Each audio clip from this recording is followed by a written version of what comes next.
Guys, have you seen this? Sound off in the comments. Oh god, the comments. Welcome to Have You Seen This? The world's only podcast about obscure, overlooked, and misbegotten media. All discussions will be spoiler heavy. You have been warned.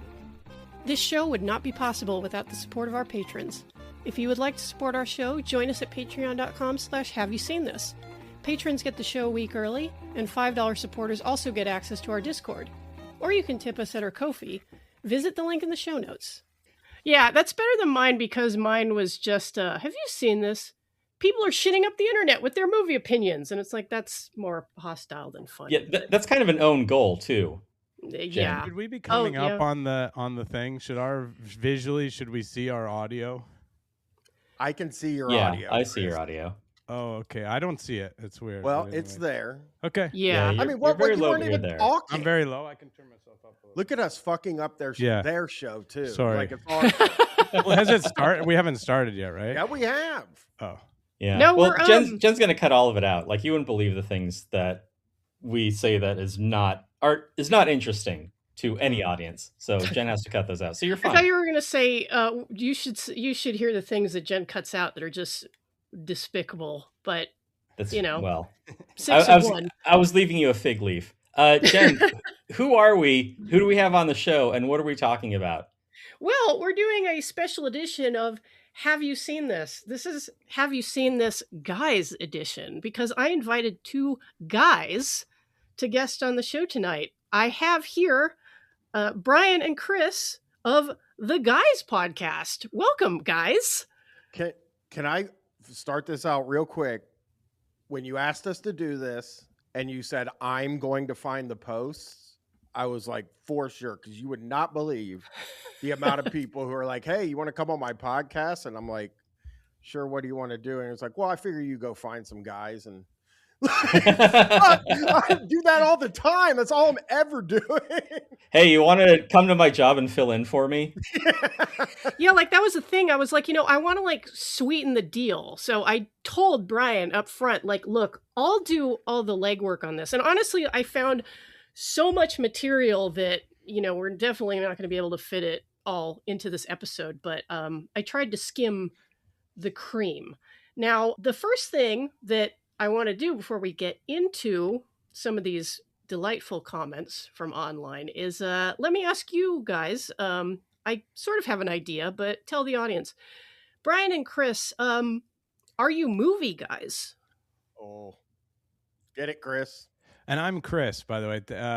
Brian did our intro. He did it. I fucked it up. One of the big things is it's in our contract that I cannot cut him off on an intro on a different podcast. Hey, I have will to you wait tell for them him you're to a do movie his. guy? Yes, I am a big movie guy. I'm a huge movie guy. I was at the movies last night watching a classic Canadian film called Nirvana, the band, the show, the movie, based on a very popular Canadian show here, and it was fantastic. But I used to be a movie guy. Like, I would go to actually every single movie that was playing in the theaters before I had a child. Now I go more sparingly, but I'm a huge movie guy.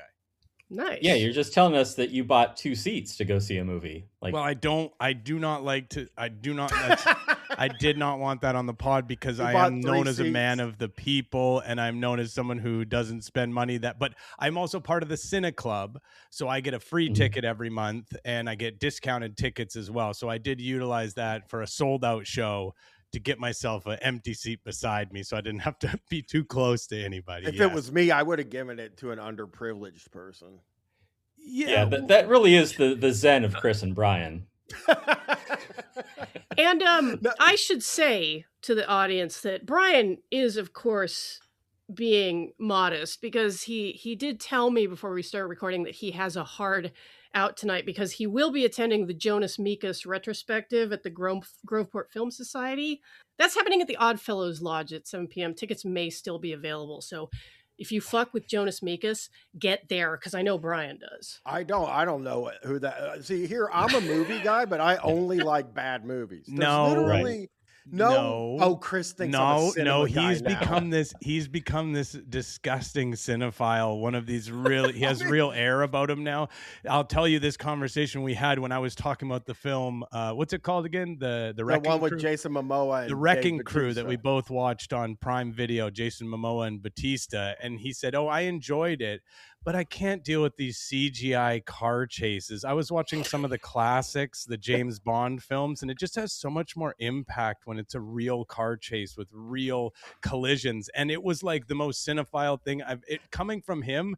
It gave me a full belly laugh thinking about him being like, "No, I can't really," because this guy's like, he made Fast and the Furious is like his favorite movies. And Well, shit no, like that. Fast Five. That my is your favorite. based film snob opinion right there. Well, I have been watching the James Bond movies, and it is like different to watch these old movies where they used real cars, I agree. and then that's- like watch yeah. these new movies where everything seems like light as a feather. It looks like a cartoon Yeah, to no, me. I like watching cars get mashed up. That's I like, agree with them 100%, but it was just funny. Again, it was funny coming from him, knowing the sort of movies that he made his name on watching. And yeah, Ted. and It's like Ted you've changed, too. man. yeah, you've changed, man. You're not even the guy I know. I did get asked just yesterday. I'm going to do it. It's going to be in April to go on a bad movie podcast. They're like, can you name 2 movies that we'll pick out of 2? Mhm. And the first one I said was Moonraker. And then the second one I said was Cowboys and Aliens. And they chose Moonraker. I fucking love that movie, man. I loved Cowboys and Aliens. I was like telling people you have to go see this movie so they make more Cowboys and Aliens. Oh, that When was it like came Tim in out. Wild Wild West. Yeah, I mean, I did buy 2 tickets to that, but it's only because I saw it twice. Is that the one who was in that? Like Will Smith? and Will stuff? Smith and Kevin Kline. It's the giant spider story Yes. that Kevin Smith tells. I Yeah, think I enjoyed that movie, but I do think I was kind of young when I watched it. So I Right. think it was one of those movies that you kind of like. Sometimes there's movies like that, obviously, where you're like, well, this was the greatest movie ever. And then you go back to it and you're like, well, 6% on Rotten Tomatoes. Okay. There's a movie I watched as a tiny kid, right? yeah. There was this movie that I watched all the time. And it was called Big Shots. And it is a psycho movie. If you've never heard of it, it's 2 like 9-year-olds getting involved with some drug dealers. And they're like, and I loved it because they were like driving cars. And they So it were was like, about your childhood, basically. Yeah. no, Yeah, you these guys- related to the film. I did not relate. I wanted to be those kids. You know what I Yeah. mean? Because they were doing all this crime and stuff like that. And like if you look up the cover of the movie, you're like, oh, I get what this is. And it's just like this 80s movie. Here it is. 2 boys from opposite sides of Chicago borrow a Mercedes Benz from mobsters and drive to Louisiana. And it is PG-13. And it's fucking awesome, man. I need to watch that again. I should have picked that one for that. Yeah, movie. be like, yeah, that one holds up surprisingly. Like, It's got a 60%. It has a 60%. I can't believe that number on Rotten Tomatoes, 60%. It might That's- be yeah. audience score only. Some of the old films didn't get a lot of reviews, and you look at the score that it says on Google, and it's just the audience score. So you got to Yeah. be Well, careful. Roger Ebert gave it 3 out of 4 stars. Wow. The I result can't is believe that. I- See, and that's the problem with modern movies is that they don't have the realistic car chases like they did in Big Shots. And the premise of that movie I find quite interesting because, you're young and you get a car and the first thing you think of is like, hell yes, we're going to Louisiana.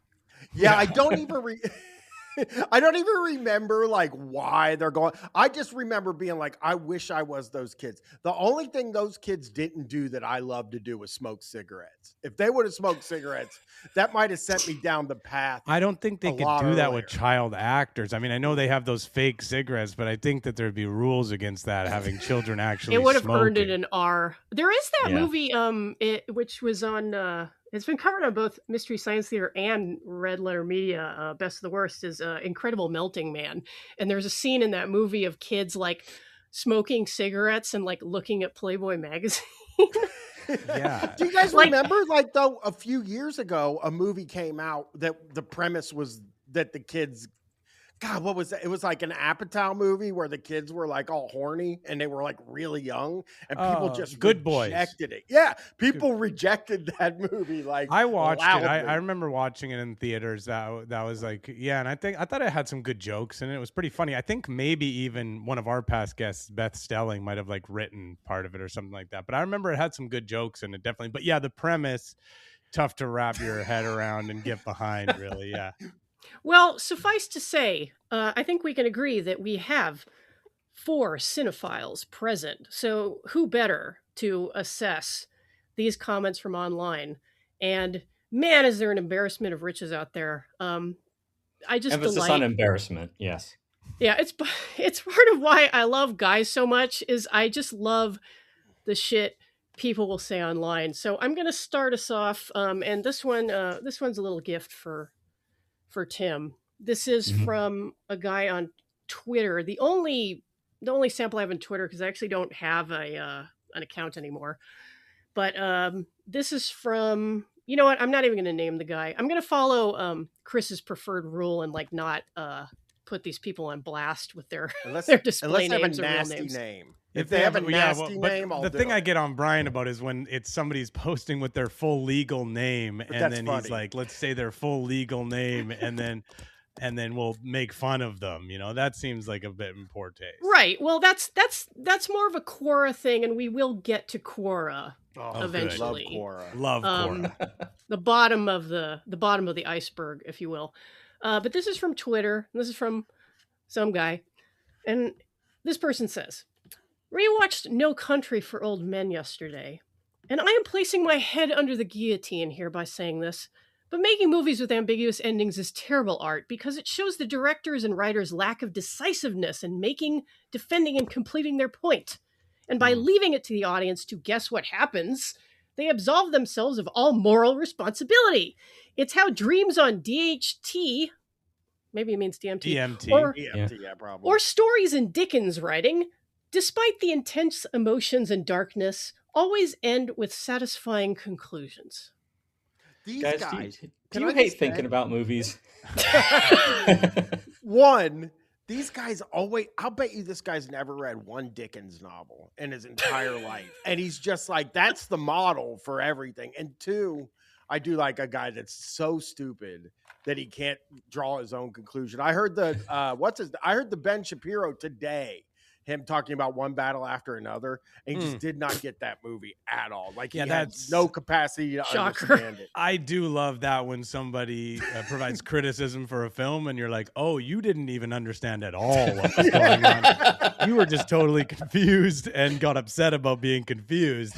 But yeah, I mean, listen, I think there's maybe some truth. Like sometimes you do want, like, I think it's natural as a human being to like want some sort of a ending that wraps everything up. But I don't know, some films, if it's not like a popcorn kind of movie, and like you were saying, Tim, if it's a movie where you're meant to do a little bit of thinking yourself, I think it's Right. it's normal and okay to have things that are open for interpretation. In fact, it can even be nice for a rewatch or something like that, you know, where you might like come to a conclusion and then you rewatch it and notice different things in the beginning of the movie, and now you sort of change your view of like what the meaning was or the ending was or whatever. Yeah, like you can bring your own experience to it and you can kind of reflect on what the movie is presenting to you, which is just beyond this guy's comprehension. It kind of reminds me of like when Inception came out and people are like, oh, the Inception ending explained, like, this is how you know for sure one way or another. And I'm just like, my God, it's not that hard. Like, the ending is supposed to be ambiguous. That's the joke. Yeah. I do feel like also the ending of No Country for Old Men isn't super ambiguous, I guess. Mhm. I guess it's whether he kills that woman. Isn't that Right. the end where he's sitting across the table from somebody's wife? One of the That's the Or- penultimate ending, like the ending. Oh, geez. Well, there are a couple of them because there's that where it's ambiguous whether or not he kills the wife. There's like what. Oh my happens God, with Chip, this is Sugar after already that. like homework. What the fuck? Sorry. Bear with me. And and then like Tommy Lee Jones gets like his kind of denouement like speech at the end where he's just like, man, I don't get it anymore.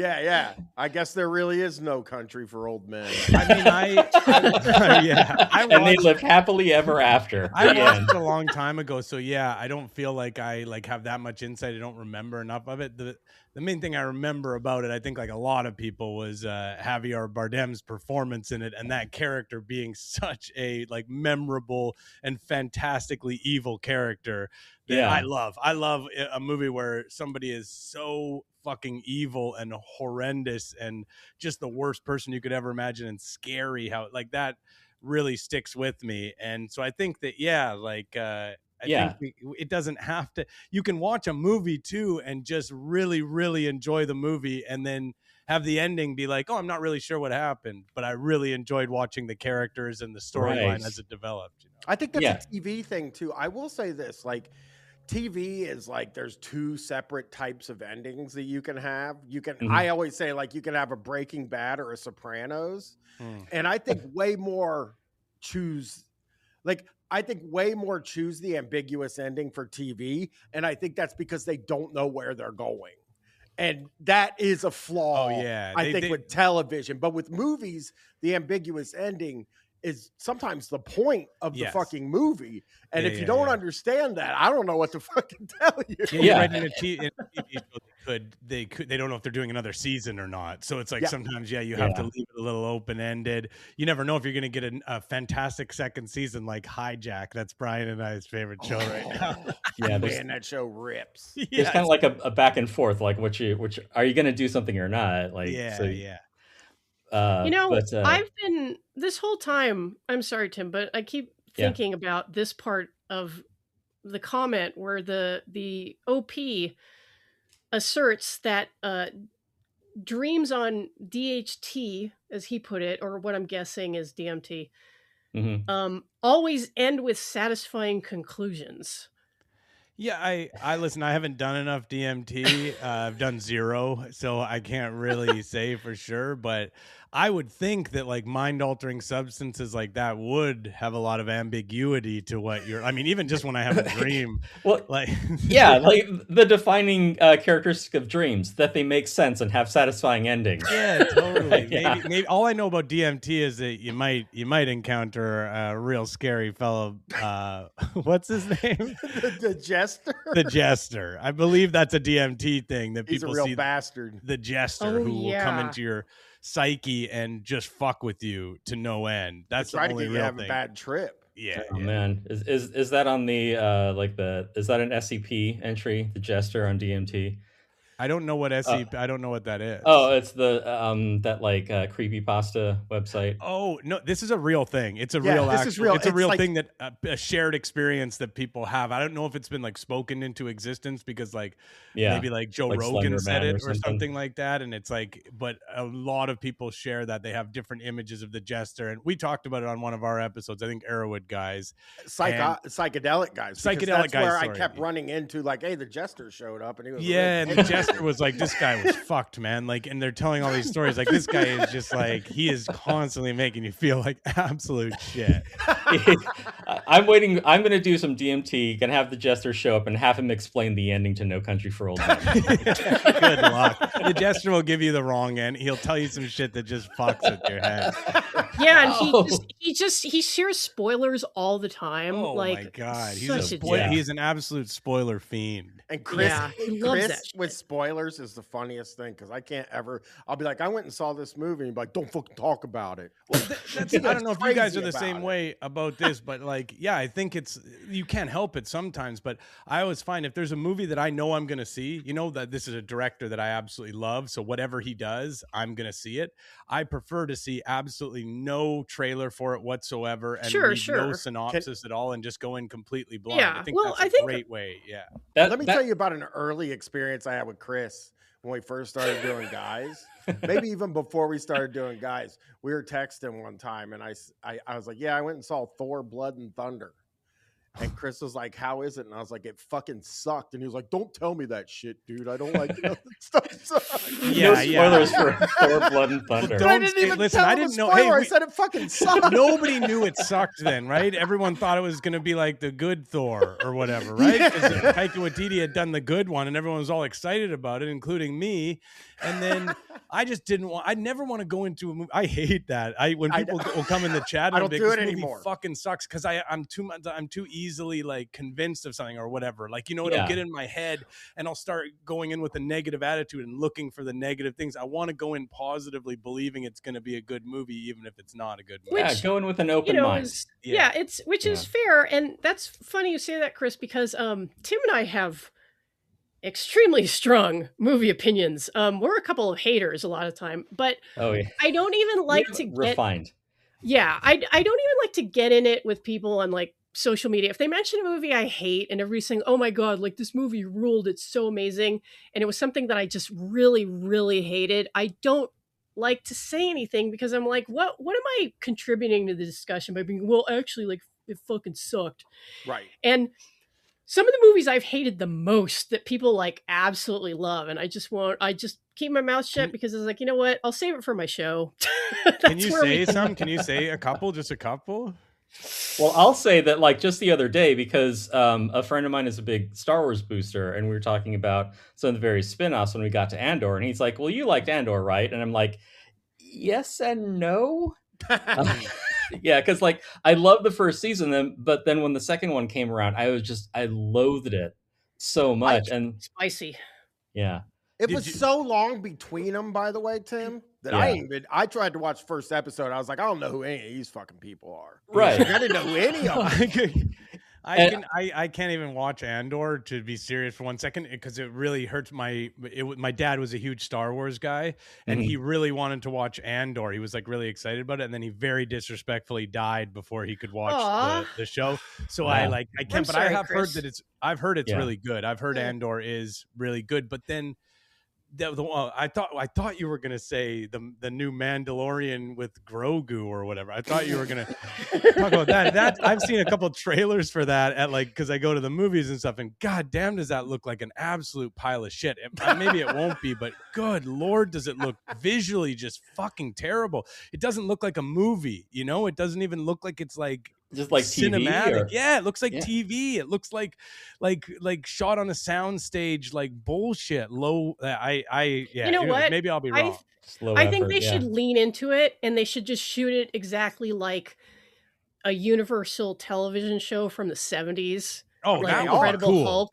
Well, just maybe that's look like absolute shit. Maybe that's the thing, is that the most influential Star Wars was actually the holiday special. It was like, we just need to turn out this cheap crap on demand. I mean, the idea of like them all doing most of their movies in the volume, and then also like getting ready to adopt AI, is like half of this shit is just gonna look like I feel like they've decided that shit's just gonna look like shit from now on, like from that side, from Disney. Yeah, like Grogu looks so bad. It's like the movement of that's his name, right? Grogu, I'm saying it right? Sure. Baby Yoda. Yeah, Baby Yoda. No, Baby no Yoda. cares. It looks so terrible. It looks like so fake, and the movement is so like, I just couldn't believe it that this is a fucking film that's coming out on the movie theater screen. Yeah, shit is the new hotness. That's what they're doing. Yeah. So ultimately, the end of the conversation was him basically saying, maybe your standards for Star Wars are too high. Oh, that's not fair, though. That's not fair, and I'll tell you why. Because Andor's looked at as some big-time prestige TV. I saw people saying, like, it is, yeah. It's the best TV show I've ever seen in my life. It's not fair. Meanwhile, Hijack is like, excuse me. Yeah. Love for Hijack. Come on. The Last Frontier? Nobody's even talking about The Last Frontier. Are there lightsabers in Hijack, though? That's the question. I mean, there Well, could be. It's might so as well fucking be. stupid. There could be. It's. I can't say enough about how stupid and great that show It's a is. show where Idris Elba walks around and notices stuff. Oh yeah, he's Like, fucking he's always noticing like- shit. He's great at that. It's like there's like a rip on this lady's arm, and it's like I see a little rip. I'm like, oh, whatever. I guess something, and he's like noticing it so hard, like it just has so much meaning in it. And it turns out he's right. Yeah. Yeah, it's like turbocharged Sherlock Holmes. Episode Yeah. 1 of season 2 of Hijack ends the greatest way Yeah, we can't ever. spoil it because we I talked won't about spoil spoilers. it, but I was Yeah. standing up, hooting and hollering, Yeah, and both running Ryan around and in I, a when the circle. final scene, the last line of that first episode, we're both like, "What? Oh shit!" Chris, don't spoil it. Chris will get very upset. Yeah, I will. Well, on our show, we do warn for spoilers right up front because, like, we're usually discussing a movie in depth. So, Yeah, and maybe that's stupid because I know a lot of people are like, well, I don't want to have any spoilers before I watch the movie, and then we pick like obscure ass stupid movies, and then so people are like, well, why would I listen to this show? Because I'm not going to watch that pile. I'm not going to watch Lichen Colony. But hey, they're missing That out. is a good choice, actually. Yeah. Yeah. But speaking of stupid shit, let's move over to Reddit, which is where all of the cinephiles go. All the most elevated intellectuals, as you gentlemen know. I'm picturing the Wojak with the sunken in head right now.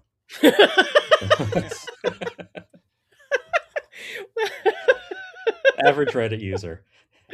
Oh, these guys are going to be so fucking stupid, man. I've been having a really hard time prepping an episode today. Yeah. And I think it's because the guys weren't stupid enough for me. And I was like, I'm going to change it. I was doing cocktail guys, but then I was like, these guys aren't stupid enough. So now I'm doing booze guys. yeah. Which will probably just be drunks. I went to r/drunk. Yeah, Reddit is where the worst. I watch a lot of YouTube videos and like see some video about like just the dumbest, most like fucked up guy, maybe on like a body cam or something, and there's always comments like, just a reminder, this is the type of person you're arguing with on Reddit, just to remind you. All that said, there is an effort on Reddit to introduce people to the classics, and to that end, there is a subreddit called To Be Treasures, which I check frequently because Tubi is a treasure. Yes, it is. It is a rich vein of show topics for us, and it's free with ads. So this is a post titled "Today's Second To Be Treasure," I guess because he already did one. Today's second To Be Treasure is Clifford from 1994, and that is a movie that we covered on the show a while back, which we didn't exactly love, but we appreciated what it was going for. It's a very polarizing film. Yeah. Okay, there you go. I love that movie. I love that movie because I love Martin Short. He's a Canadian god, and the concept of a grown man legitimately playing a child in a movie without any sort of reference to it is so fucking funny to me. And then what's the guy? Charles Grodin? Is it Charles Grodin? Charles Grodin to me as like a straight man, as like I think his like comedy timing and everything like that is so fucking good. That, he's that's brilliant. one of my all time favorite comedy movies. Honestly, I haven't watched it in a while, but. I forget where I found it, but it's something that we mentioned in the episode is that like Charles Grodin's comedy of just being like irascible and like miserable, like he just thinks it's funny. Like he just loves playing that, or just a guy who's like mad at you all the time. Yeah, totally. Yeah. And that comes through in all of his work. Yeah. And Clifford is definitely a movie where even though I wasn't like, oh man, that's like my favorite comedy I've seen in a minute, it's definitely a movie that I would recommend to the right people, like people who I feel would vibe with the humor of that movie, because they absolutely know what they're doing with this film. And it's sort of, unlike those Coen brothers who just crapped out No Country for Old Men, didn't even write an ending. Yeah, they Ethan said to Joel, like, I don't know, do you feel like writing an ending to this shit? And Joel's just like, nah. No, we're out of time. We just have Tommy Lee Jones say something. Yeah, but this comment might be representative of the way most people react to Clifford, because this is you know what, I will name this guy. This is from Super Skunk, and Super Skunk says, I've tried to watch this movie like 2 or 3 times, and I've never managed to get into it. Like, I just can't tolerate Martin Short in this role. Like, this is a compliment to him, as he's definitely getting the reaction for me that the character is supposed to provoke, but it's so extreme, I can't even enjoy the movie. I just want to choke that little motherfucker a little, like, not kill him, I just want him to know a little bit what dying is going to feel like. Yeah, I can understand that. I do understand that. It's like there's a fine line sometimes where a character is meant to be annoying and that's the purpose of it, but sometimes it is genuinely annoying to you and you're That's like, okay, Chris. I get that he's supposed to. I found this weirdly with Breaking Bad with Aaron Paul's character. He's meant to kind of be that like sort of just like an annoying guy that you grew up with or whatever. And I just found it too effective and I didn't want to watch him. I was like, this guy is annoying me so much. I know this show is good, but I can't stand him on every episode. So yeah, that can happen, I think. It's tough to deal with that because I think that we've reviewed a couple of movies where I'm like, I just hate this character too much to like get into it. Like I can't like tolerate it. But like conversely, like I watched The Expanse and I hate Amos like as a person, but I love him as a character. And like if I ever met this guy, I'd be like, oh, I fucking loathe you, you despicable piece of shit. But yeah, so sometimes you just need to get past that, and sometimes I can, and sometimes I can't. I went through a ton of Expanse. I didn't finish it. I should actually maybe go back. It's a sci-fi. I'm not a huge sci-fi person, It's so good, that though. never came across my desk really. That's a solid show though, because like the world building is really good and the characters are interesting. It's a big favorite of Tim's. It has very high. I'm looking at it right now. It's based on novels, right? Yeah. So it has There's like a Mormons huge in depth of It has really love good Mormons. reviews. Really good reviews, actually. Yeah, It's and very so good. you don't even have to read the books; you can just watch the show because That's right, like, baby. We're That's not the way I about do reading it. here. No. We're about No. being totally illiterate. But anyway, let me Like, read this. like people on Reddit. That's exactly right. So we're going to move over to maybe a more intellectual venue, which is the r/movie critic subreddit. Nice. So these are guys that call themselves movie critic. 'Cause Amateur that's something I critics, like. critics like they're not officially nowadays though, right? It's so easy to do that because they have all these sites and it's just like, yeah, no, I'm actually part of the audience score for this movie. It's like so they can convince yourself that you are making a difference, you know? Yes, I do have a Letterboxd account. I am Yes, a professional critic. That's I right. do feel that this particular subreddit is kind of in the vein of like some of the Yelp guys that Brian and Chris have encountered on their show, where they're frustrated writers. Mm-hmm. My least favorite type of a review, where you do the audition review, where you're sort of hoping you might catch somebody's eye at a studio or like a news or like a magazine or something, you know. I hope Bob Iger sees this. Like Bob Iger's looking at a restaurant. And he's like, It's like, "Who well, is Bob this?" Iger definitely goes on the internet, so I mean, it's not crazy to think he's gonna go and possibly see this. It's a non-zero chance. Yeah. So of course, because we have a lot of deep thinkers on there, I wanted to pull like a particularly thoughtful post, and so this is what I found. This post is titled "The Only Crash," and I like that. and it goes thus. I always thought that Crash 2004 is a great movie. The delves, and this person is very bad at writing, so I'm just going to read it as is. A great Bob movie. Iger already closed the window. I don't have time for this shit. I always Downvoted. thought that Crash 2004 is a great movie that delves in difficult topics, but I also think Crash 1996 is better than Crash 2004. No punctuation, incidentally, in that one. Very sparse. Those They are hard only to share read. the title. Bit isn't. Jesus. Bit Mhm. it isn't a little thing to Sherio every time the former is talked about. I think about the lavish, I think it means lavish, photography and marvelous original soundtrack, OST, of the Cronenberg one. But while I get the need and importance of the gay scene, I really think the lesbian one was not only not necessary, but I failed to get the point of that. I mean, talking about male gazing doesn't really cut it, because it was a dolly shot for afar. Opinions? This is a very precocious third grader watching Crash. Which Sounds one like is you got the a which one? The short 96. The Cronenberg one is 96, where they have sex with the cars, right? Yes. And then 2004 is the one that was like nominated for like an Oscar. Where or Tony whatever. Danza yeah. played a racist. Oh, I didn't remember. That's Paul Haggis, right? That's Paul Haggis, right? Yeah, Tony Yes. Danza plays like an evil Hollywood racist. That's really having Tony Danza in a serious role. I might have to give this a rewatch. I love when a real goofball kind of guy like that is put into a serious role. That's one of my favorite things in movies. The only thing I remember about that crash is the moment that I think is on the movie poster where the guy thinks he's clutching his daughter. He's in anguish because he thinks she's been shot, and then it turns out she's not. And then the part where Matt Dillon plays a cop, and he pulls over Tandy Newton and her husband, and he pats her down. He basically like fingers her. Ooh. That was I the only remember thing I that. remember. Yeah, that was something. Yeah, it has Michael Pena in it, who I really, really do like. Actually, he started making absolutely horrible movies, but I really, really think he's great. He's in Observe and Report, where he's really, really good, Best and then movie. Right. he has a great character on Eastbound and Down. Like I think he's super, super funny and a good actor. Oh yeah, he's in Eastbound and Down too. That's right. Yeah, where he says, "Oh, you did a racism. That's funny." He says that to it's a line I'll always remember when Kenny says some racist thing, and he's like, "Oh, you did a racism. That's hilarious." Did you do it to Tony Danza too? Yeah.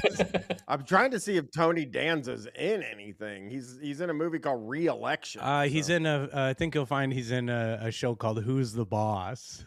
Yeah. Oh, interesting. I've heard of- Angela. Prestige television, if there ever were an example. Right, So was this guy pro Crash 96 or Crash 04? Like I can't. I can't really tell. Yeah, I can't really. It's a really confusing post in a lot of ways. I mean, aside from just the fact that he didn't seem to be able to spell words correctly. Well, he does seem to really like the Cronenberg one because he believes that it has levish photography, which I guess that's true.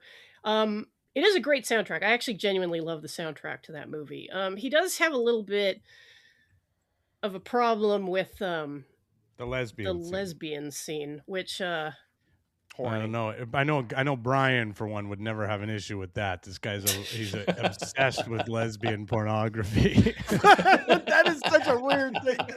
I love to have a little penis in my pornography. Yeah, that could be a really good guys episode is lesbian guys. Oh yeah. That would get us in trouble. Maybe. Yeah. I don't know though. I might be able to pull that one off. Yeah, I don't think Yeah. we could really. I'm not sure that we could offend our audience with sexual things at this point. To be honest, I think if you're still listening to our podcast, then you can't really be too much of a prude. You We know? just Yeah, like, recorded you know- Survival Guys, and it's one of the nastiest episodes we've ever done. Yeah, it really Oh. is Just keep gross. doing it. Yeah. Yeah, like and I think I said this on Blue Sky the other day. My favorites are always the gross episodes. Like I just listened to the Boob Guys episode, and I was crying laughing because The breastaurant thing is the fact that we've now got breastaurants in the world is the best thing because I'll read a breastaurant review every week. for Yeah, the rest of my restaurant. life. I was fascinated by it. And a lot of people called me like a naive Canadian because I was like, well, people are not. I refuse to believe that people are going with their family and children to Hooters for like a lunch or a dinner. And people were writing me on Instagram so much like, buddy, you got no idea. When I was younger, my uncle would take me to Hooters, and like, it just like seems to be a normal Amazing. thing. To me, it seems absolutely crazy. I mean, that seems like a normal uncle took me to Hooters. Like this seems people like are normal uncle behavior. But people Well- are going with their family. Like, Yeah. you know, it's just like the wife and kids. That like, does hey, not seem normal. No. we're going to If go you out read- to a restaurant. We'll have some food. You can have a burger. And I'm going to ogle a young waitress and look at her breasts for about 45 minutes. And then we'll go home. Well, I'll tell you too, if you go, because I was reading Google reviews of a Hooters in Winnipeg, Manitoba, Canada, Mm-hmm. and people post pictures of them enjoying their meal. There's so many pictures of just really happy families with like 9-year-old boys just sitting Yeah. at the table. They're And that's like, in "Ah." Canada. That is in Canada. It's just we don't have a Hooters in Vancouver, so I don't really have a lot of experience. I with mean, it. we It's learned just- about this on the show recently. It's because of the woke.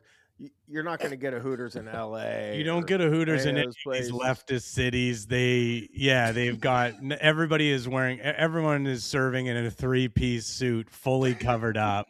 That And- is so fucked up because how are dads supposed to teach their sons how to relate to women? Without Yeah, I guess you Hooters? gotta find like some videos of Hooters from different cities to show your kids or whatever. How do I'm you not really sure. truly objectify a sex worker? This is important Son, training. When a woman is wearing this kind of orange shorts, that means she wants it, and she definitely Well, likes it. I'll say this, and I revealed this week. A friend of mine that I still talk to now, who's a nice guy, his wife, he courted her at Hooters. She was a Hooters girl. I told And I'm you, like, you gotta don't stop tell saying people. this. This is not information that needs to get out publicly because it gives hope to these Hooters creeps who are like, that's the ultimate goal of them. And we don't need more of them standing outside in their suits with their bouquet of flowers waiting for Jessica to get off or whatever. I mean, when I went, I thought the waitress really liked me. Honestly, there was a bit of a connection there. We She, both. she drew a heart on the receipt. Yes, I know. I was like, she's like, I really like, tips and gratuities, and I was like, hey, I'm a fan of those as well. You know? Right. Yeah, I sat got down a at my tip for you. table. She sat down at my table. We had a nice conversation. I think she was talking to me a lot more than the other tables she had. Yeah, Right. Yeah, that's how you It's like, know. because you're the guy that's going to tip her $100. Because you're the guy who just looks so desperately horny that she knows she can possibly get a big tip from you. Yeah, so suffice to say, and I know some of our audience already listens to guys, but definitely check out Boob Guys because that shit is so fucking funny. And if you can stomach it, I recommend. I'll say it. I recommend the Foot Guys episode, Yeah, the that's sexual the Foot Guys grossest one. episode. No, That's the grossest one It's to not. me and the weirdest one. I really have this issue with like just the fact that feet are such a regular part and you like there's so many opportunities to see bare feet in real life, like just out at like a beach or a pool or whatever. And just the idea of these guys getting so aggressively horny about this thing and people just walking around having no idea about that it really creeps me out more than the other stuff. I do have to disagree that the two most divisive episodes we ever did were Fart Guys and Milk Guys. Like those were the Milk ones where guys were like, I do not like that. Yeah, and some people find farts funny and some people don't. And I find farts really funny. And we watch this guy, an old British guy called the Fartologist, who's a legendary farter. He's legendary for his Indian blasters and his all-night spaghetti fart fests. But we watch him at the end of our streams because we just start hemorrhaging viewers. Like we'll lose 150 viewers because there's just so many people who are like, I'm actually disgusted by this. So we can't put it in the middle. But to me, it's like the funniest thing ever still. I think the funny part of the Fartologist also is the names of his videos where he's like, I disgraced myself at New Taj Mahal Indian restaurant. Yeah. Like that's such a funny thing to be like, I went to this place and I farted and I'm a disgrace. Like it's just fantastic. I got hit. I was at CVS last night and a guy farted like crazy, so bad. But it wasn't a blaster because it didn't make any noise. But Katie fucking walked out of the place. She's just like, I'll be outside. You fucking deal with this because it was nasty. You I was got like, crop I wanted to dusted. stop him and Yeah. say, you want to be a guest on my show? Like, I'd love to talk about your nasty fart. He's buying milk and candy bars. Oh, Explain your diet, sir. Justify yourself. Yeah, like, and you know what gets me about the Fartologist, and I forget if I mentioned this to Tim already, but it isn't even the farts, which a fart noise is very funny, but it's the way that after he farts, he goes, Oh. And yeah. he brings the camera up to his face, and I love when he's like gets himself when he's like and he's like laughing. He's got one tooth kind of One that will tooth pop right out of here. his. You're picturing him as he's got one tooth, but I promise you, he's dignified. He's a dignified British man. He's who at the is, top like- of his game. Yeah, he's very like. He looks very like Ben Franklin. he looks like Benjamin Franklin a lot, but he's like looks like somebody Himself a fart enthusiast. yes, a Command- fart enjoyer, Oh, Ben yeah, Franklin. that's Yeah. true. That's true. I didn't know that. Yeah. Oh my god. Yeah, props to the fartologist for really setting the gold standard for flatulence Dude, online. you guys We would not salute you, believe the sir. amount of guys faking their farts. It is really something. Like at least the That's fartologist. shameful. Makes you appreciate the pathetic. fartologist who's like he's serious about it, and he's like old school, you know what I mean? He would never even dream of that. Clout like the- chasing yeah. farters is insane that they exist. Like there's clout chasing farters out there that are doing fake farts. I found a guy I loved. He's a white guy, he had dreadlocks. He'd get up every morning, he'd post a bunch of farts, and then we listened to a couple of them, and we found out this guy's not really farting. This is our Milli horrible. Vanilli moment. It was our Milli Vanilli moment. It was very hard to. Did you it was- like his hold name up was Shazam to That it? was a giant pubic mess, right? That was a giant pubic mess. Is his name? He's still doing it, but I mean, it's not impressive when it's No, fake because yeah. he was playing fake ones, and then the people in the fart subreddit were like, "Come on, man, these are too nasty." Like he was too nasty for the guys in the fart subreddit, so I loved him. And then It's like, you demean our hobby, sir. I know. By the way, I hate farting. I think it's horrible. It's disgusting. I don't like doing it. I don't like to be around it. Okay, I'm just realizing this is a movie podcast. I'm sorry, we sometimes do that. We'll come on a podcast and we'll turn it into a nasty fart podcast. It's actually not a problem, like, because and yeah, like I do try to direct the show, but like part of the joy of doing the show is like having a conversation with people that you want to hear from. And so for me, like having kind of like my own guy's experience is delightful. So, Well, I appreciate it. Well, I still do want to allow you to direct the episode though. We're evil. In Well, let's compare, farting at, Taj Mahal 1996 versus farting Taj Mahal 2004. Like, I mean, he definitely goes back to the same places and farts at them for sure. Right? That's the only issue I have with them is that he will fart in public on like very much too like on a plane or something. Yeah, that And I'm one I always don't like like. imagining like, God. oh, this is funny for us to watch and everything, but it's like imagine some fucking big gigantic, he's huge, some gigantic British guy is like letting huge farts go beside you on the plane and then laughing uproariously. Hey, Oh, I'm too. flying from Los Angeles to Sydney, and I'm gonna cross this entire Yeah, plane. you're It's sitting like, there, thanks, you're dude. like you're 5.5 hours in. You're like, he can't have any more in the chamber, you know. But it's like he definitely does. It's the And then filming here it comes on the meal. plane. yeah, it's like, don't make me your content. Don't make me a part of your scene. Yeah, Yes, Yeah, that's like the that part is I don't like. disrespectful. But it is. But fun. well, to wrap up the crash post, a user called Genius Editor leaves a reply and says, "Crash 2004 is my all-time favorite. Only people who dislike it are either fascists or people with Alzheimer's or dementia. We'll soon watch Crash 1996 as per OP." So Crash 2004 is about racism, right? Yeah, it's Yes. like Tony Danza racist movie. That's the But if- Oscar winner, not the good one. And that won the Oscar for Best Picture. Right, That was yeah. like considered to be one of the worst Oscar-winning films, right? Yes. Like by people. Yeah, And I I think that remember- Genius Editor was on the Academy voting board. yeah, I'll he say did- this. And Reddit. I watched Crash when I was working at the cable company, and I was trying to be like smarter than everybody there. And I was like, a really interesting film is Crash. I watched. It teaches you a lot about racism. And you know they what were was like, interesting is that the people who worked at the cable company with Brian also watched Crash when he crashed the cable van into the ditch and drove it on top of somebody's But- car. Because I So was erotic, going, though. I was going through like a period of my life where like I work at this cable company. I've been there for like 3 years, and I don't want people to think I'm like white trash. Mhm. So I'm constantly like going to see some middle brow movie and be like, I found very interesting, and like trying to talk to these bored guys about these movies that I went and saw because I like, oh, have you Not heard of helping, this? yeah. Have you heard of this No Country for Old Men?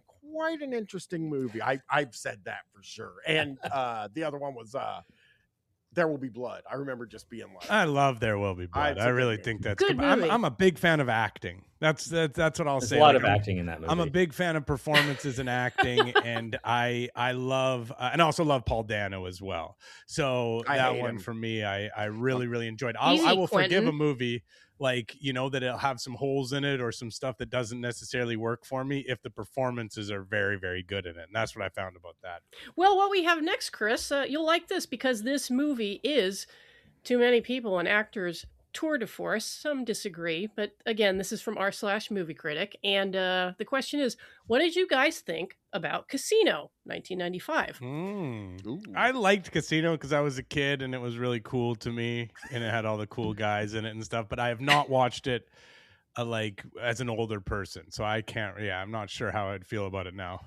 The first 20 minutes of Casino is a tour de force. I will watch the first 20 minutes of that movie just at the drop of a hat because it is basically explaining the premise to you in a way that is so I don't know, just compelling. Like it just doesn't stop. Like the flow it falls apart for you after the first 20 minutes, or do you enjoy the whole film?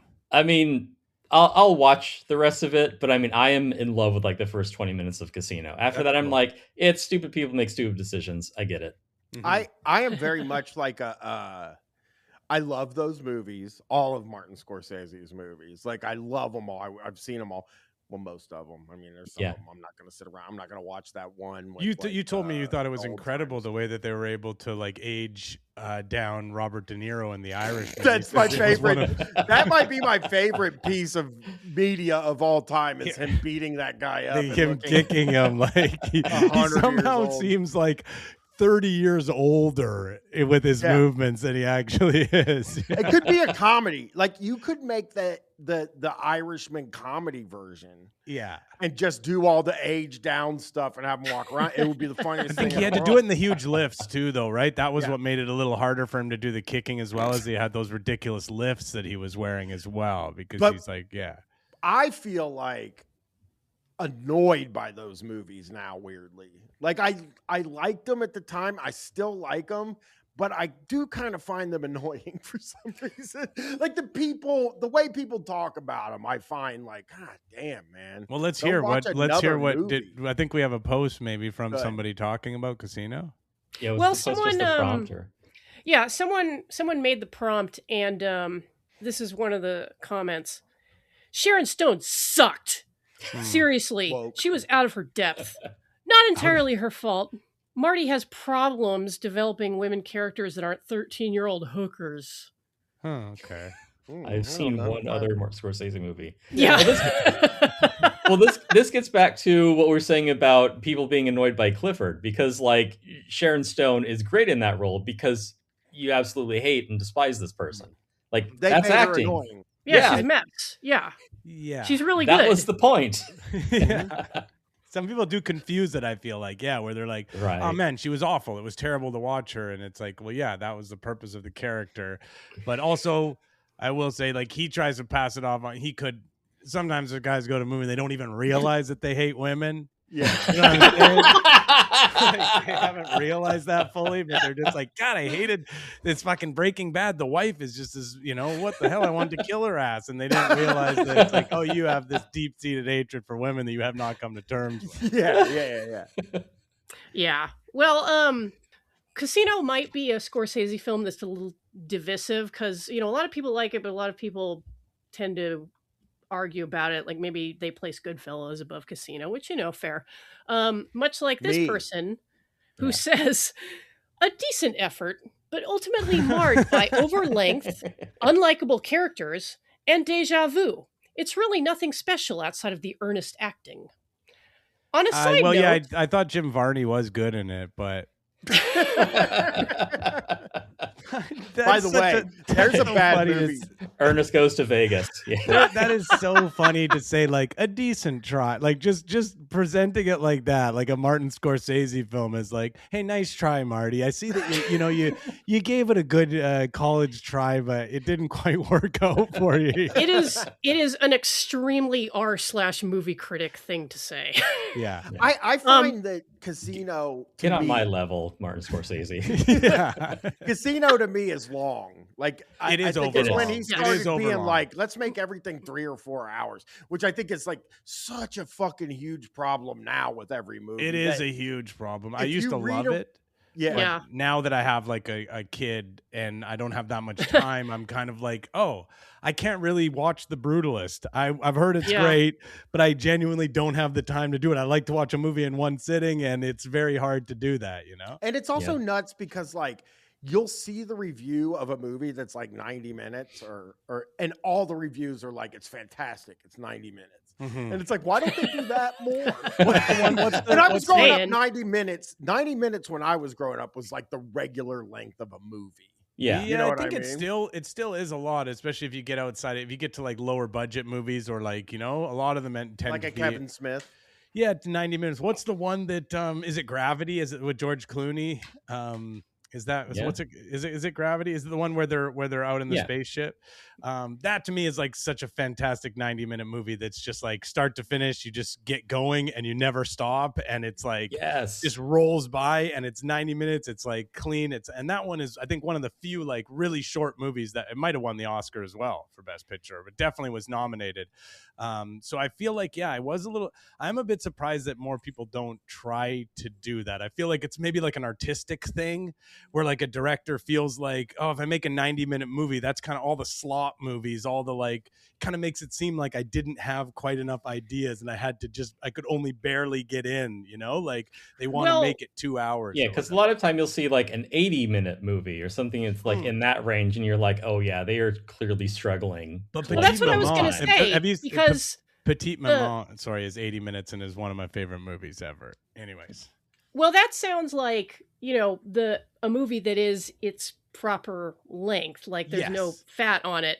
The thing that we sometimes see on our show is movies where the filmmakers very obviously were having difficulty getting to feature length. Yeah. That's something else I can entirely. definitely think of movies like that where, you're like, oh, you needed this to be 90 minutes because that's how long a movie is, and that's why we're seeing this scene that doesn't really move the plot forward or add anything at all to the movie. You could have given us an honest 75 minutes, but no. And they think that we would be mad, but I promise you, filmmakers, we wouldn't be mad. If the movie is meant to be 75 minutes or 80 minutes or 85 minutes, you can make it that, and most people will be happy in this crazy world we're living in where everyone's always on the move. I think there's a part of it where at the theaters, they're like, well, everything costs so much now that we got to give them their money's worth or people will get mad that we didn't do it. Mm-hmm. And I really feel like the tipping point for all of that was those two Avengers movies, Endgame and Infinity War, where they were like, we can fucking make these things as long as we want. Like I've told Chris, I'm so I think that fucking Avengers Doomsday is going to be 6 hours long. Like I am. No, they're not allowed. They might do 3:45 or something, but I think you have to keep it under 4 hours. I think when it hits the 4 hours, it becomes. I can't think of many movies I've watched. Maybe like Gangs of Wasapier. I watched it in one go, and it's like 7 hours or something. They split it up. They split it into two for North America, but I watched it all the way through. But it's pretty fun. Like The Brutalist is almost 4 hours, right? But I think they keep it under the 4 hour mark usually. Yeah. I had an unbelievably cursed thought. The Russo brothers remaking Wim Wenders Until the End of the World. In real time. Oh, God. I mean, okay. When I read, because we did cover MCU guys, so I do look into them every couple weeks for the bonus episodes. And like, I am curious about the movie. That's the thing that drives me fucking nuts is I'm curious about this movie for some reason that I shouldn't even give a shit about. But I am also like terrified because I know I'm going to see it. Like there's no just way. Dreading it. Yeah, I know that I have to see it. And I will see it the night it comes out. Me too. Yeah, but I know it's gonna suck. Dude. I know it's gonna. Even if I know it's gonna suck, even if I think maybe if it was a really low review, like early reviews are coming in and they were really terrible and it's really long, it could stop me. But I'm the same way. I'm like, I'm gonna see this fucking bullshit. I was like, they're like, hey Brian, did you know that Fantastic Four in the final scene that was actually Robert Downey Jr. that was in there? I hated Fantastic Four. I hated both the Thunderbolts and the I hated both of those. I didn't hate them. I liked the Thunderbolts kind of. Like it was stupid, but I was entertained by it. And same now with look at this. Was boring, I knew you guys were cineasts. Come on. Would it help if they were shorter? Yes. No. No. It would help if the bad guy in fucking the Thunderbolts wasn't past trauma. I mean, that's true. I really love a good villain. I've mentioned, really bad guys in movies. I love when the villain is good. So sometimes, like movies that aren't very popular, I'll enjoy it. What was the one where Christian Bale was the bad guy? Thor. Wasn't that a Thor? The set of Terminator Salvation. That was good. But yeah, I know what you're talking about. I don't remember, but I just think like the hype for this one is there's going to be like 200 actors in this fucking thing. I hate that. I hate know, that. and I get a little excited sometimes. I get a little childish about it. Like, oh shit, like not actors, but like character that I know. Do you know what I'm saying? Like a character that I know. Like oh, it's that guy. Oh, He's in this. It's the character. It's the guy. Yeah, but I do hate when they're just packing actors in. It stops having any meaning and stops being exciting at some point, And it's just like, oh, him as well, him, and then he's there and he showed up for one day of shooting. Okay, very cool. I believe that the night this movie comes out, I fully believe that the night this movie comes out, if you go to the theater, every time an actor walks on screen, they will clap. They're going to clap and cheer. It's going to be insane. It's going to go on. It's going to be like essentially like when Bert Kreischer takes his shirt off at one of his stand-up comedy shows, which is bedlam if you've never seen it.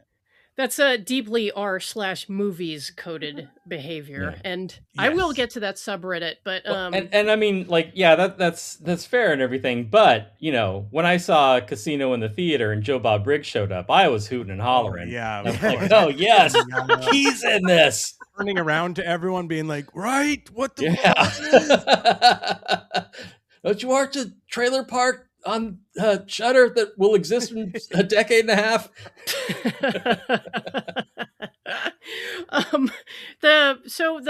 The reply to the Casino post does have a second paragraph that I wanted to share. Already this post is too long. I like the guy's earlier post. It's better when you keep it down to one post. Right. And he continues after saying that Casino is nothing special. He says, on a side note, this is a weird sub. I've noticed zero critical theory and instead a rather forgiving angle on every title mentioned.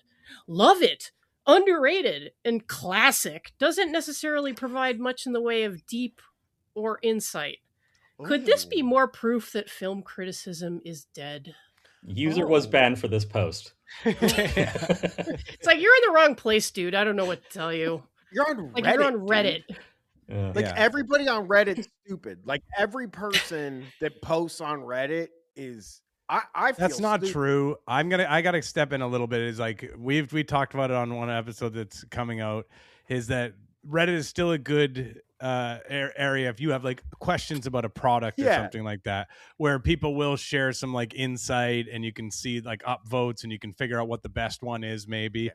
People who are engaged in arguments with other people who are replying and going through threads and stuff, those people are all very stupid and very wasteful of their time. Definitely. Yeah. Psychos. Yeah. I've seen people argue about the like I said, I've seen people argue about milk like all day, which is the best kind of milk. And it's obviously homogenized. Almond. Oh. And that's God, and that's a throwback to the good old fashioned kind of internet drama that I remember from like 20 years ago, where like everybody be like, come look at this drama. And it was like somebody said that they put cilantro in their fettuccine Alfredo, and then it just spawns like 700 I'm going to literally replies. Kill that person. Yeah, exactly. Still exists. Oh, that really does exist on Reddit still, where like it still something does. will set a weird guy off. I wish I think there's still those people, it's the same people. I think they're elderly now and they're still engaged in the same discourse. That Reddit definitely skews elderly for sure. I'll say that on the hiking episode, you know the totems they put when you're hiking, like people pile some rocks. Oh yeah, those cairns. Yeah. And this fucking guy got so mad about it that he would grab them and throw them in the dumpster. And he was like a Reddit guy that was throwing rocks in the dumpster.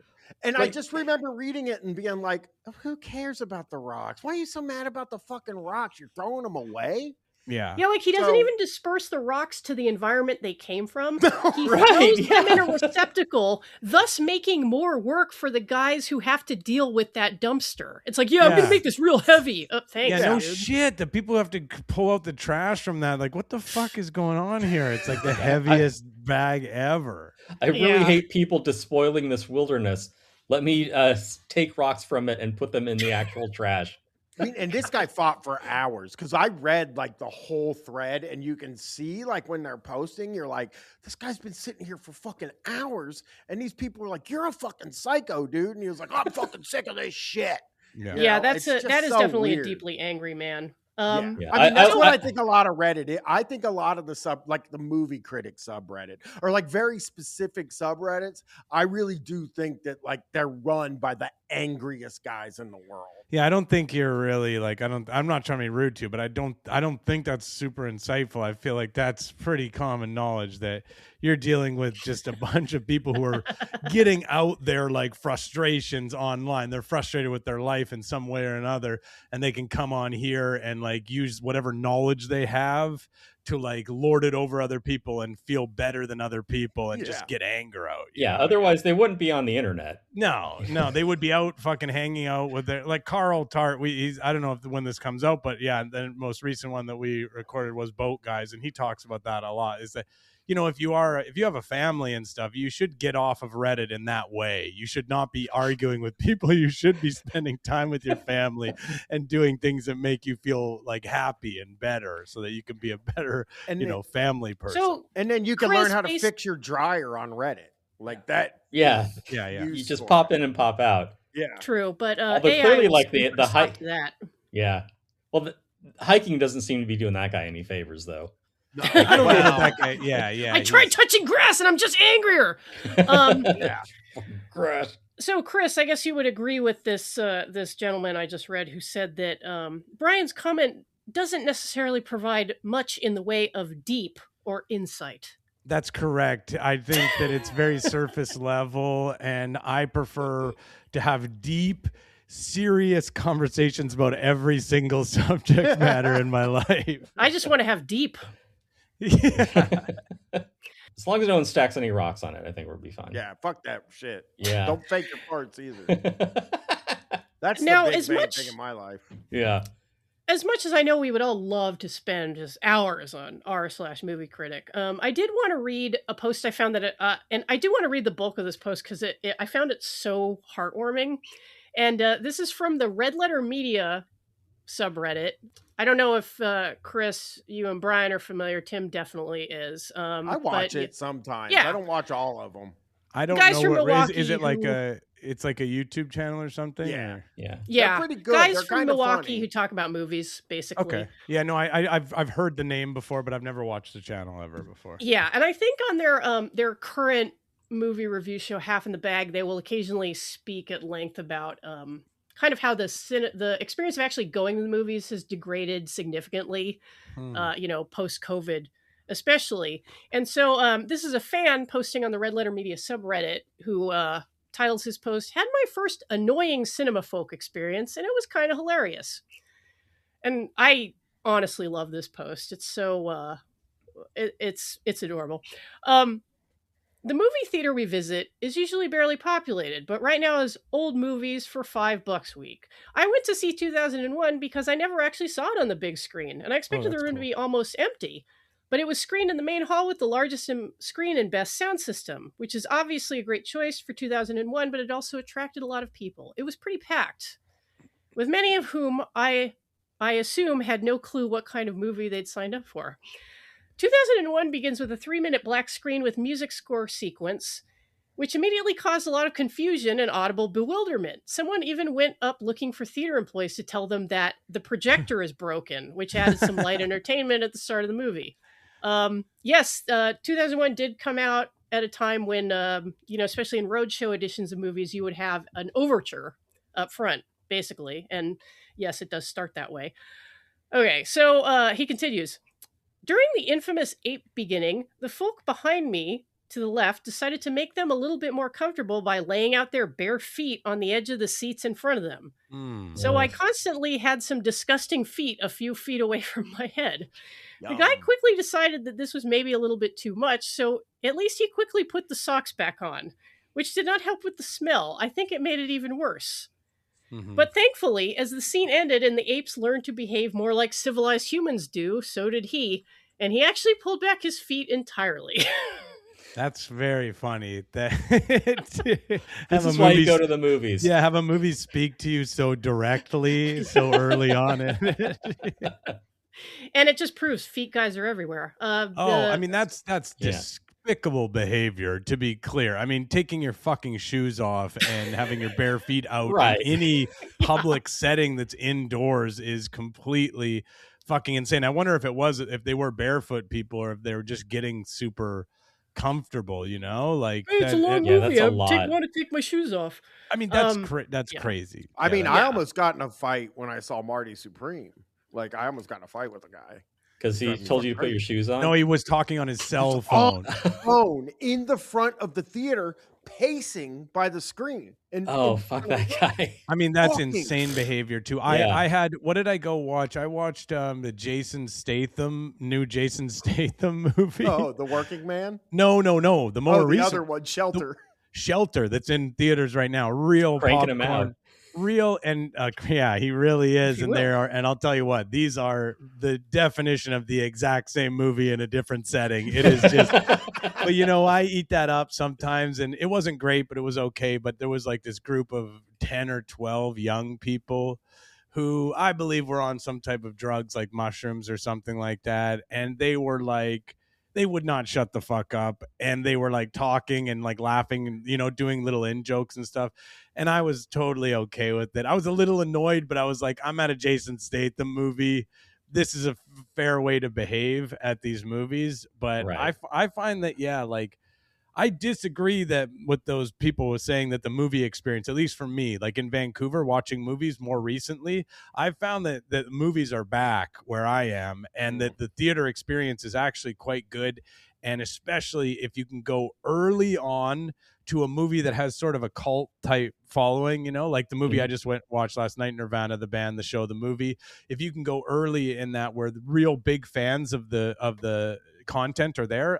The best one I saw was Friendship, the Paul Rudd, Tim Robinson one. I really love Tim Robinson. I went to a sneak peek of that, and it was just a bunch of people who fucking love Tim Robinson, and this collective experience of like watching this movie with these huge laughs in it and feeling all the laughter. It was infectious. It was like a real feeling of camaraderie, and like some of the best theater experiences I've had in a really long time. God, it Well, but sucks that- Chris, you're Canadian, and I mean, Yes. you know, your people are so polite. Like the national saying is No, they're sorry. Yeah, we are a little bit more polite than American people. That is true. I don't like to say that, but I do notice when I used to, you know, feel comfortable going to America, I would notice that there's maybe a Shithole little country. bit less politeness. But yeah, I mean, I just think that it just feels like you're there and people feel excited to be at the movies. And I can't, as someone who goes all the time, it was not like that for the longest time.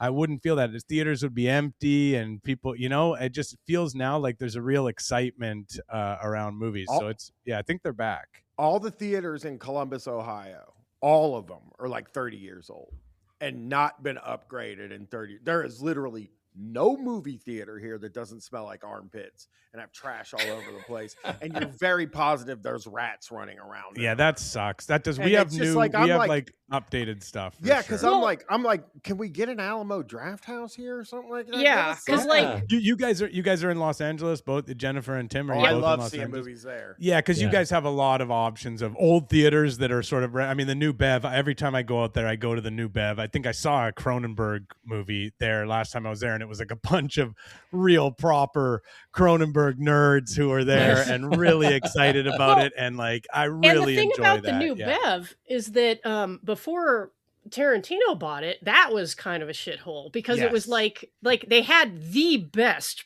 programming. Like it was all programmed with like double features of classic films.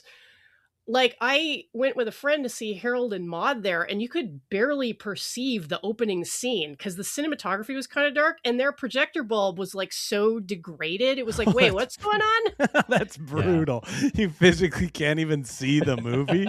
Yeah, that makes it tough. We have like a theater that shows like movies in like a particular type of format or whatever. It was called the Park Theater in Vancouver, and it was like close to shutting down or whatever. And then all these fucking movie, I think maybe Sean Baker is one of them, but definitely Finn Wolfhard, who is a Vancouver resident from Stranger Things. They all came in and like saved it and renovated it, and now it shows all sorts of, you know, some new movies but old classics, and has that kind of feel of the New Beverly. So it's pretty exciting.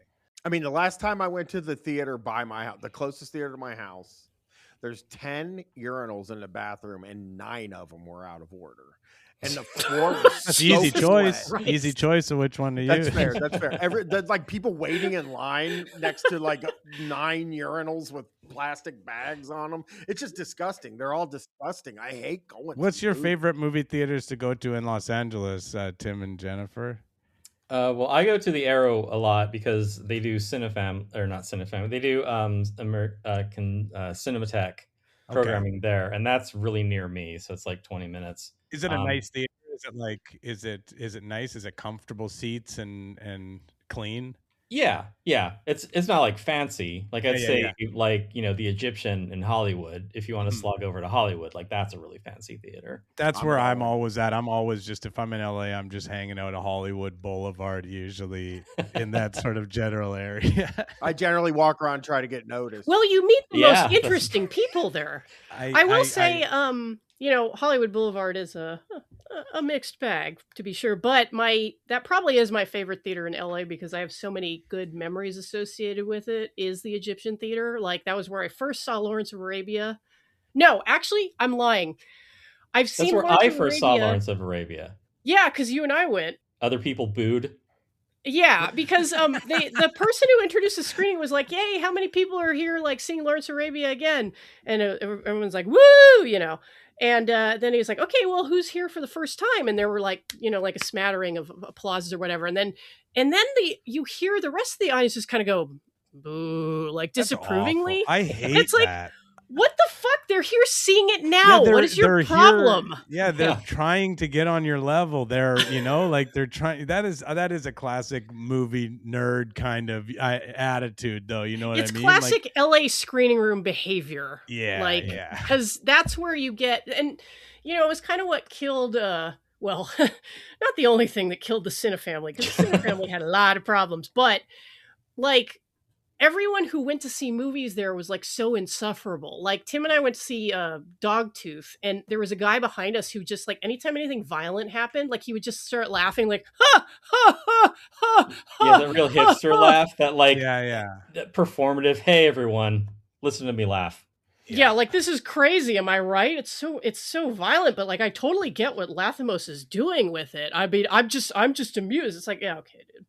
Also, it was full of sex perverts, so that was the other thing. But one thing I realized is that before I started reading this 2001 post, I didn't ask our guests. Have you guys both seen Stanley Kubrick's 2001? I have seen it. It's another movie that I saw a long time ago, and I'm straight edge now. So I don't actually smoke any weed or do any mushrooms or anything like that. But for a long time, I guess what would be known as the opposite of straight edge. And so my memory is quite poor for like, yeah, but I have seen the movie before. But I would love to, when I got really excited when you were talking about it being in a theater, because that would be, I do want it to come to a theater and get a chance to see it on the big screen. I think that would be great. I have not seen it. Boo. Boo.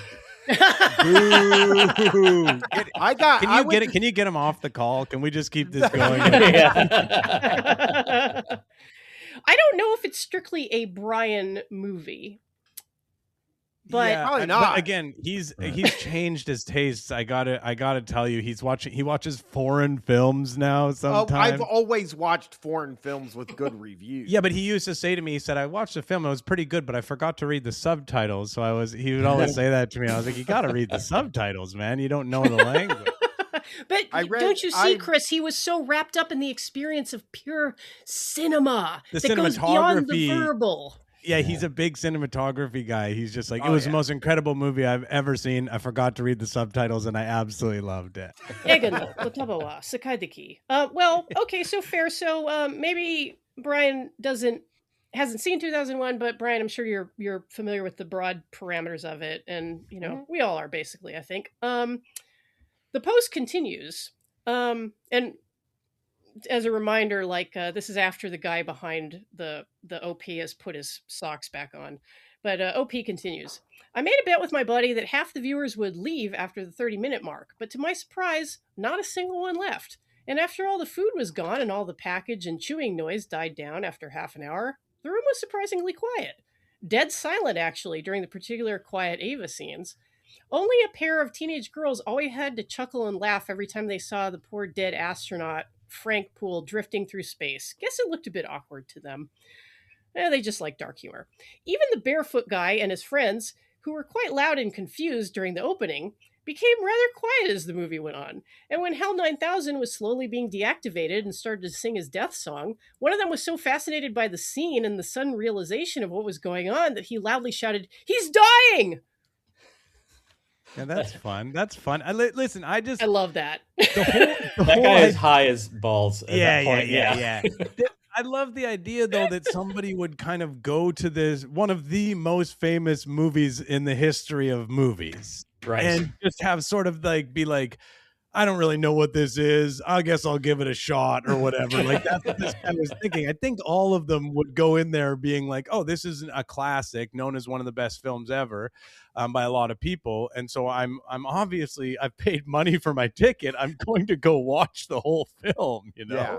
Yeah. Well, I mean, he's Ideally, like, I yes. think he was doing like a classic Reddit guy of like, I figured they probably wouldn't understand. the Yeah, movie." they wouldn't. Mm. I mean, making a All bet these with your NPCs. Yeah. I've only walked out of. Have you guys walked out of movies ever before?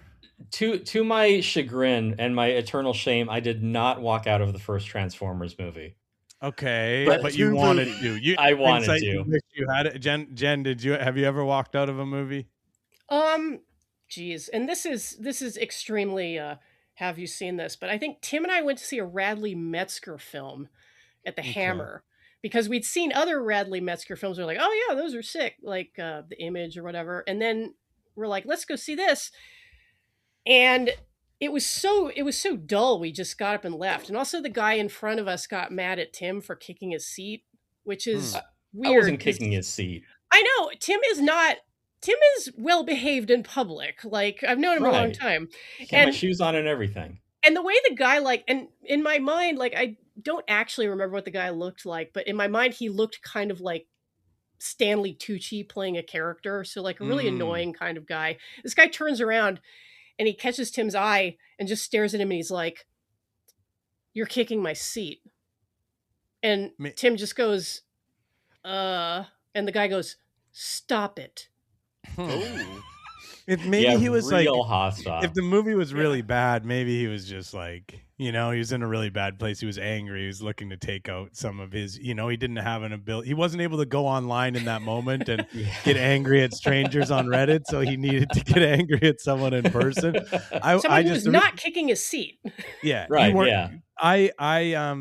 Reason I brought it up because I've only walked out of one movie, and that was Zeroville, James Franco movie that he made about filmmaking. That is, I'm telling you, if you want to watch the stupidest piece of shit ever, it's got like all of his friends in it too. Like Danny McBride is in it, and Seth Rogen and stuff, Aw. and I think Megan Fox is in it, maybe playing like the love interest. But it is like just go read the premise of it and sort of like read the plot line of it and see. It is insane. Every single person that was in the theater watching it walked out before I walked out. So I like made it the longest, and that was about halfway through the movie. It just a complete piece of shit. Yeah. I came close. There's two movies that I had to take breaks during, and just go stand in the hallway. You would go out and like smoke weed or stand in the hallway and be like, fuck me, man.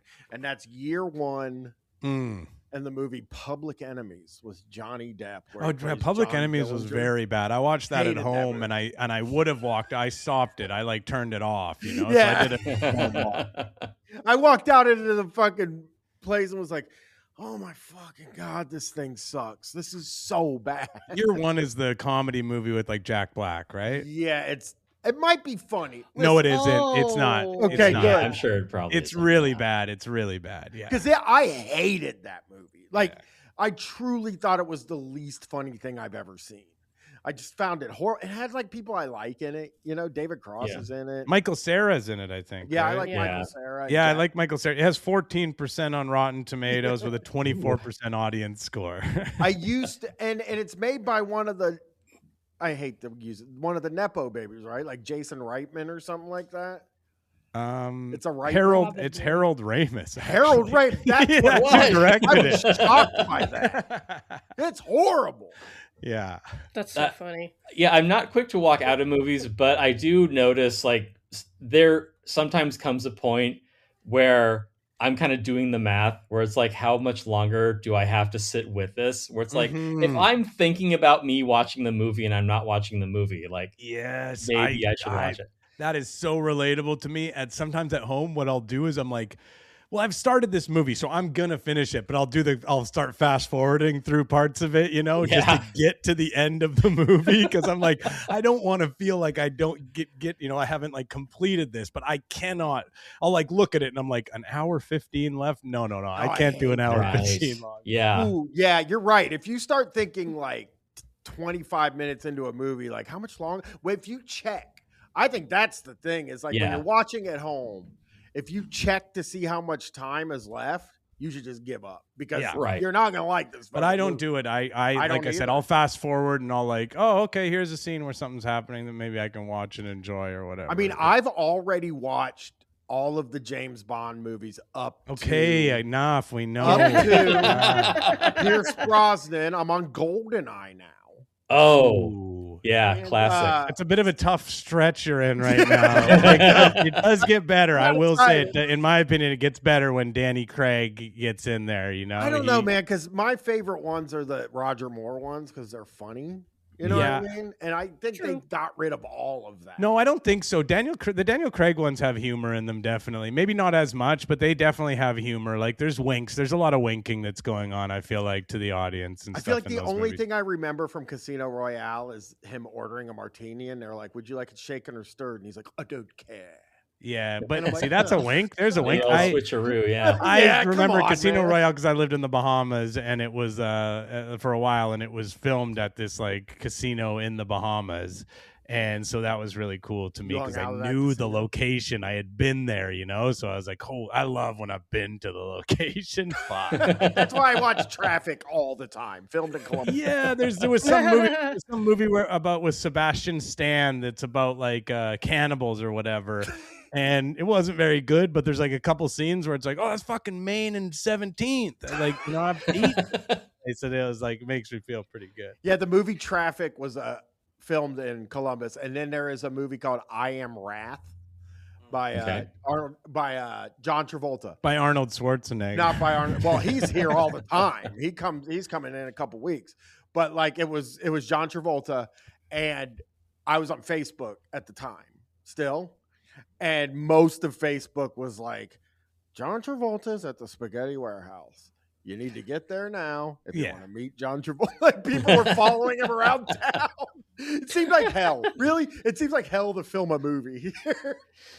Well, I do want to keep in mind Brian's hard out because he does need to get to that Jonas Mekas retrospective. But I'm going to move away from Reddit. And God, I have so much material, you guys, that we're not going to get to, but I could maybe save that for another time. I did want to read at least one thing from IMDb and one thing from Quora.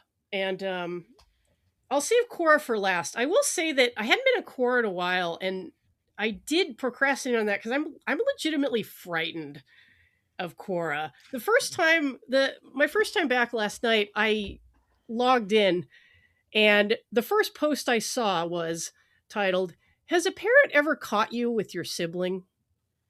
Okay. What? I'll tell you that one time I found a guy on Quora. I wish I could find him so I could send him to everybody. He seems to be using Quora as a place to write his like gay porno. Like he's always like, there'll be a question like, "Hey, have you ever had sex with a straight man?" Like, "Hey guys, have you ever had sex with a straight man?" And that was he'll upset- answer the question, and he will just be like, "And then I went over to his house, and we were kind of hanging out naked together, and then like I think it would go something like this. yeah, Yeah. it's and you were pissed off because you're like, this is not get me horny in the way that lesbian pornography does. I only watch solos. That's like the straightest way to watch porno. Yeah, the Right. straightest Yeah, way no is dicks. a solo female. Yes. Yeah, yep. That's what It's we like do. not even gay.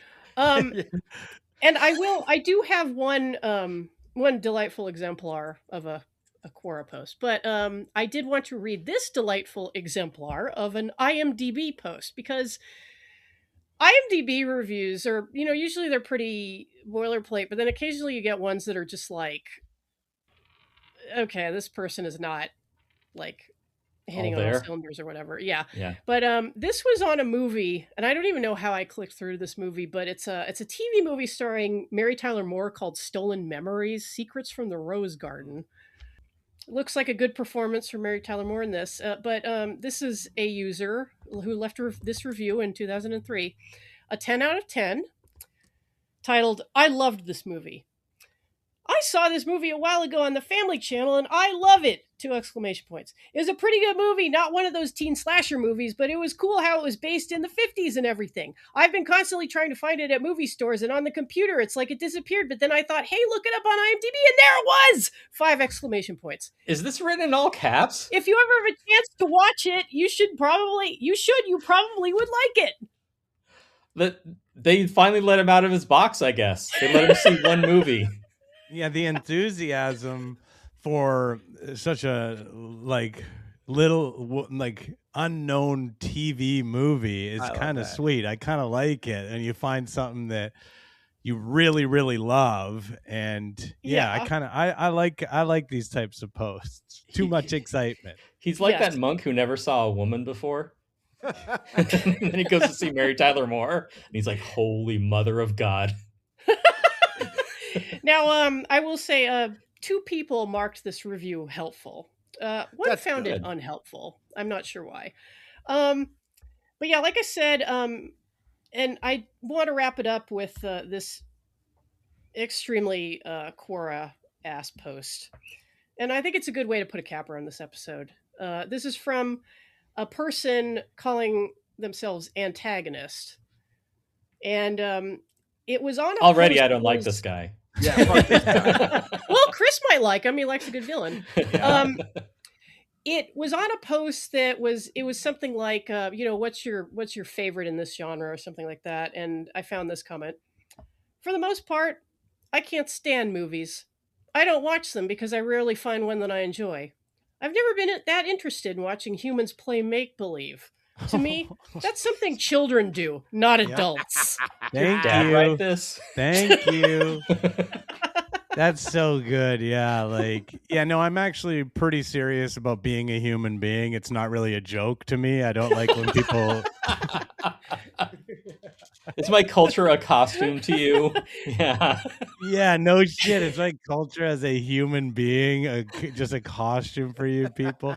I mean, listen, it is it is people playing make believe, and it's good to remember that sometimes, not take it too seriously. Yeah. But yeah, it is also, I think, a real big part of watching movies is a suspension of disbelief. You got to be able to do that if you want to enjoy a movie. Well, I'm sorry, but that, quite frankly, is for children. It is. Yeah, I'm Yeah. sorry, but No Country for Old Men is kind of like, I'll maybe show it to my 3-year-old possibly. Tommy Lee Jones is not even actually a police officer at all. And what's with the thing where you're watching a person talk and then suddenly the film breaks and then they're at another time and place? Yeah, Doesn't that's make not- sense. That's not how stuff works. Yeah. The only actually. movie I watch is Act of Valor, which was an action movie made with real troops back in like 2010. That's Eminem's favorite movie, actually. That would be Eminem's favorite. Eminem. I don't know if you guys know that about Eminem, but one time a troop came up, a serviceman came up and asked for his autograph, and he said, "Only if I can have yours as well." that's like a copy pasta post that goes around the internet. One of my favorites ever. Almost as funny as we found a post of Eminem where it's like an AI post. I mean, obviously, fuck AI, but it's a post on like the Eminem news or whatever, and it's Eminem really sad holding a sign that says, "Do you like my music? Be honest." I just found one today that was Eminem as a teacher, and it's a horribly photoshopped picture of him in a suit with glasses on, and it's jet black facial hair and jet black hair, which is natural. That's all. Yeah. He's got natural. the most natural jet black beard you've ever seen. Typical Eminem, yeah. Well, he is getting older, so he's And he's- breaking into the and he Just is- for Men. He made a good film, by the way. He did make a good movie. 8 Mile? I did 8 love Mile 8 is Mile. good. 8 Mile is Yeah. good. 8 Mile is I, a good I was movie. talking about directed. Happy Gilmore too. Oh, you Happy Gilmore too. Speaking of movies, it's just like, hey, it's that guy. Hey, there's that guy. Yeah, well, Brian, I know that you have to go to the Jonas Mekas thing and I'm going to tell all Right the Wing other Tavern. Jonas Mekas heads Yeah. about your opinions on Happy Gilmore 2. So I just want to say thank you very much for your time, both of you gentlemen. This has been Thank a you lot for of having fun. I collected so much stuff, and maybe I will float the idea of having you guys come back for a future episode because there is so much good stuff. I would love to. I really had a lot of fun. I like to talk about movies at this kind of level where you guys clearly know movies, and it's like, but there's also, it's not too serious or anything like that. I really enjoy talking about this. And I could have told you, if you had to talk to me before, I would have told you, you don't want to get too much material because inevitably we are going to talk about an old British guy farting for about 45 minutes. We are very hard to tame. I would consider it that. We're very hard to tame. Yeah. Well, is it not the case that the fartologist as a filmmaker is indulging in the very purest of cinema? Can I just say, and I know we do have a heart out. Well, actually, I don't give a fuck about Brian's Well, I heart got to out. go to the Liberty Tavern. But I do. He does have a certain filmmaking quality to him in his that he will. One of my favorite things he does is he shows you all the food at the Indian restaurant that he's gonna eat, and he'll like go through all of it. You know, the fucking chef made me this one specially because he knew that it would really get me grumbling in the tummy. And then he'll show all the food and then smash cut to him in a hotel room with his leg up and ready to just lay the hugest fart. And I really find it cinematic when it really has that quality where it's just like, he's putting some thought and some effort into it, and I do appreciate that. There's a Guys- level of showmanship to it. Absolutely. I just had a fire idea. Fartologist Film Festival. We show them all on the big screen at the Arrow in Los Angeles. I've said this before. I think I said it on Gareth Reynolds' podcast. That I think that, and maybe even I say it everywhere. Actually, the fartologist to me is the number one current celebrity to me that I would be interested in meeting. Like, I would push Leonardo DiCaprio out of the way to go and shake his hand. I would be so starstruck if I saw him in real life. I heard that Eminem asked for his autograph as well. Oh, Eminem is so Eminem's respectful. phenomenal, honestly, yeah. he's so down to earth. It's insane. He's one Well, of the just more a very down to down-to-earth- earth guy. Him Yeah, and very. Lars Ulrich. Yeah. Two down-to-earth guys. Well, thank you again, Thanks for gentlemen. having us. By guys. all means, and please, to our audience, definitely check out Guys, a podcast about guys, because it's one of the funniest podcasts. I subscribe at the Hot Wife tier, and to get that good plus material, eminently worth it. So do check we that try out. to make the bonus episodes longer than the main episodes. Is Yep. Yeah, kind of so the rule. The opposite good way stuff. most people do. But thanks for having me, guys. Thank you so much. Thank you for listening. If you enjoyed this episode, you can show your support by going to patreon.com/haveyouseenthis and make a pledge at the $2 or $5 tier. $5 a month gets the latest episode before everyone else, plus access to our Discord, where we're always arguing about movies. If you'd like to give us a tip, our Ko-Fi link is in the show notes.